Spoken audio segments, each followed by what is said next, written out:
Bienvenue dans cette vidéo où nous allons parler du vecteur vitesse pour décrire un mouvement.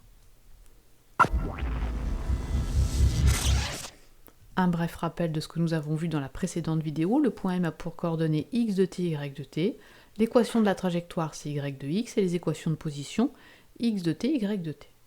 Alors vous avez déjà vu en seconde et en première que la vitesse d'un point M à la date t1, eh bien, s'approche de on peut la calculer d'une façon approchée à partir de la vitesse moyenne entre les dates t1 et t2, quand l'intervalle de temps devient très très petit, il tend vers 0.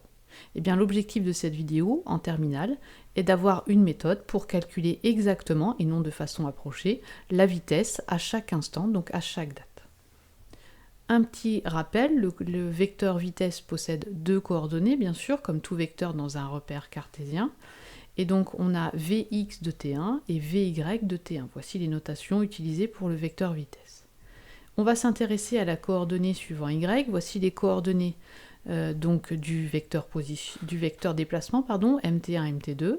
Et donc nous allons nous intéresser à la coordonnée du vecteur vitesse suivant y. Ici, je peux donc écrire que la vitesse y moyenne entre les dates t1 et t2, ça va être donc delta y sur delta t, donc yt2 moins yt1 sur t2 moins t1. Si la date t2 est la date t1 plus un tout petit intervalle noté delta t, je peux remplacer ici cette expression. Et je sais donc, tout à l'heure je vous ai rappelé, que la vitesse à la date t1, eh bien c'est quasiment égal à cette vitesse quand l'intervalle de temps devient très très petit. Et elle est exactement égale à cette vitesse lorsqu'on tend en fait vers la limite. Donc on peut écrire que la vitesse à la date t1, c'est la limite lorsque l'intervalle de temps tend vers 0 de cette expression de la vitesse moyenne. Alors je rappelle que delta, cette notation delta correspond à une variation et la notation petit d t correspond à une toute petite variation, ce qu'on appelle en physique une variation infinitésimale. On peut donc écrire que Vy à la date t1, c'est une toute petite variation de y sur une toute petite variation du temps. Eh bien, cette notation veut aussi dire que c'est la dérivée de y par rapport au temps, ce que l'on note en mathématiques y' à la date t1. Et en mathématiques, la dérivée par rapport au temps à la date t1, c'est ce que l'on appelle le nombre dérivé en t1. C'est aussi le coefficient directeur de la tangente au point mt1. En effet, regardons si on zoome un petit peu sur cette courbe, eh bien la courbe verte devient une droite lorsqu'on a un intervalle de temps très très petit. Et dy sur dt, c'est bien le coefficient directeur de la tangente, ici qui est dessiné en rose.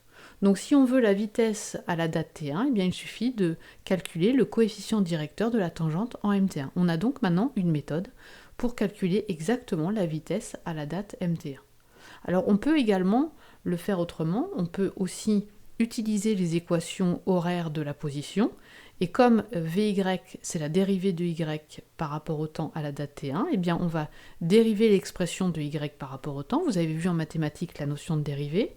Donc la dérivée de y par rapport au temps, ça va être moins 4,9 fois 2 fois t plus 10. Donc à la date t1, ça va être moins 9,8 fois t1 plus 10.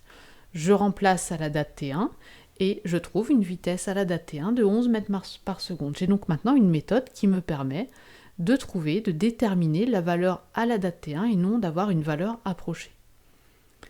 On peut faire la même chose avec la vitesse, la coordonnée de la vitesse à la date t1 suivant x, c'est exactement la même chose. Ici, si on dérive l'équation horaire de la position, eh bien on a une coordonnée de vitesse suivant x à la date t1 de 17 mètres par seconde. Donc, le coordonnée de la vitesse à la date t1, ça va être Vx de t1 et Vy de t1 qui s'expriment ainsi. Remarquez qu'en mathématiques, cela se noterait x' de t1, y' de t1. Un petit rappel de ce que l'on a vu dans la précédente vidéo, le vecteur OM de t, qui est le vecteur position, s'exprime ainsi, x de t, y de t. Donc on remarque que, en fait, le vecteur vitesse à la date t, c'est la dérivée du vecteur position OM par rapport au temps à la date t. Voici l'expression du vecteur vitesse. Alors on peut l'appeler vecteur vitesse instantané à chaque instant, mais en fait on l'appellera vecteur vitesse. Voici l'essentiel à retenir de cette vidéo. Bien sûr, la définition du vecteur vitesse, qui est la dérivée du vecteur position par rapport au temps, et les deux coordonnées suivant x et suivant y. Et donc, pour déterminer Vx et Vy à un instant, à une date ti, eh bien vous disposez de deux moyens maintenant.